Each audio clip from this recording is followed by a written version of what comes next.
Merci Jean-François. Je vous propose maintenant qu'on fasse un tour un petit peu de notre séminaire. Désolé, je coupe effectivement. Moi aussi, je veux réagir. Et on va donner la parole à Jean-François Audet là pour faire un petit peu. Oui, je voulais juste profiter des dernières minutes avant que les premiers départs n'aient lieu. Donc, il y a toujours un moment où il faut clôturer ces USE, se poser la question de ce qu'on en retient. Donc, on était venu avec une question un peu provocatrice, le sport, la diplomatie, le sport acteur ou otage. Alors, je crois qu'on peut être quand même un peu rassuré et partir avec quelques idées fortes et quelques certitudes. La première, c'est que, effectivement, on l'a bien vu, on l'a démontré déjà avant, la diplomatie est co-substantielle de l'activité sport. La deuxième remarque, qui a été bien montrée, c'est l'évolution constante des paradigmes qui véhiculent la diplomatie sportive, avec un passage d'approche, on va dire, purement politique, l'avènement des médias qui permettent de donner une résonance qui est nécessaire à cette diplomatie. Puis derrière, aux années 84, l'arrivée de l'économie qui rajoute à sa complexité.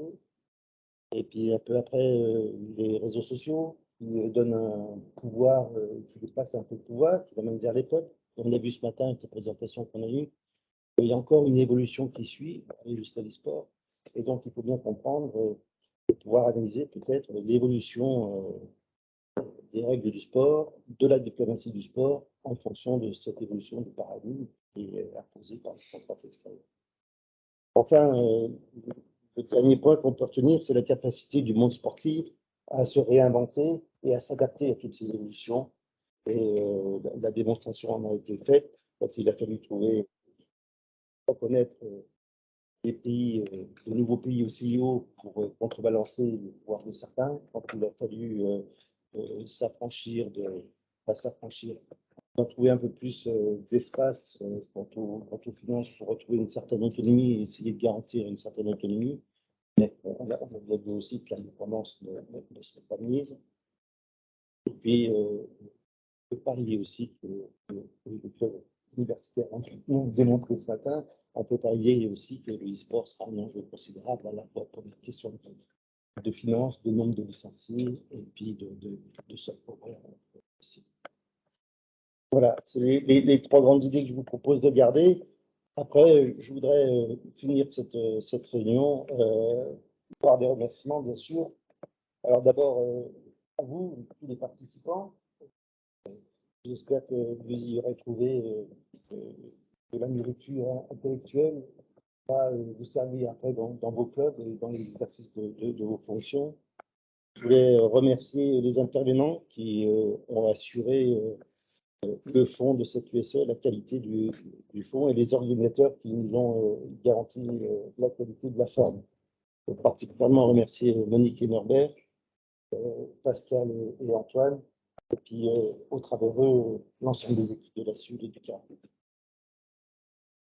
Un mot aussi pour remercier le JSF qui est là depuis, je pense, le début, dès la première USE.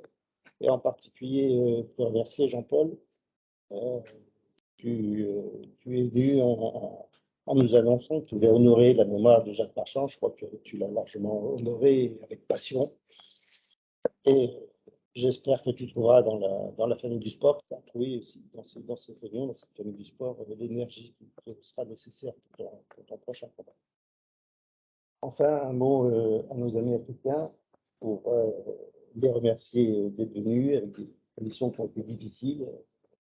Tu seras le messager de cette USE là-bas auprès d'Aminata et auprès de Salifou et de vous donner rendez-vous dans un avenir qu'on va espérer assez proche pour mettre en œuvre en action dynamique. Ça, on a largement manipulé ici. Voilà, je vous remercie.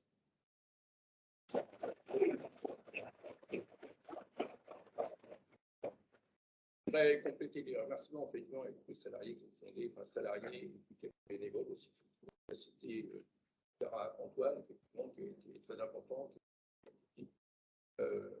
Pascal, effectivement, qui a fait un travail énorme, dont j'ai peut-être pas conscience complètement, parce qu'on n'a pas pu beaucoup échanger ces 2 jours. Nassim, Christiane, Mireille, Naïs, qui ont travaillé à l'accueil et puis à la circulation, je pense. Quentin, qu'on ne voit pas, qui faisait des navettes avec son minibus, s'est levé très tôt ce matin pour accompagner des gens. Et j'en oublie certainement, je pense, presque tous. J'ai vu Quentin, on a plusieurs Quentin.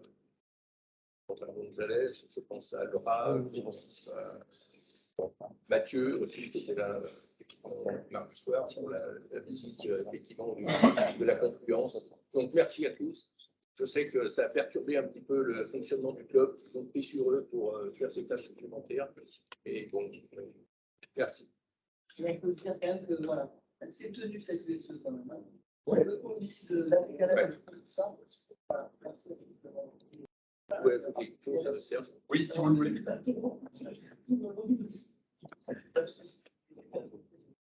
Une se termine. On va lancer la suivante. Colin, vous avez une belle place, hein, j'ai pas échappé. Ils vont arriver, les ballons vannes. Donc, l'USE 2022 aura lieu, donc, c'est le Clermont Université Texas.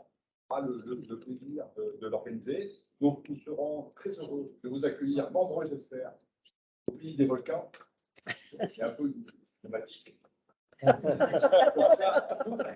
Nous allons travailler et nous allons débattre sur le thème du sport santé.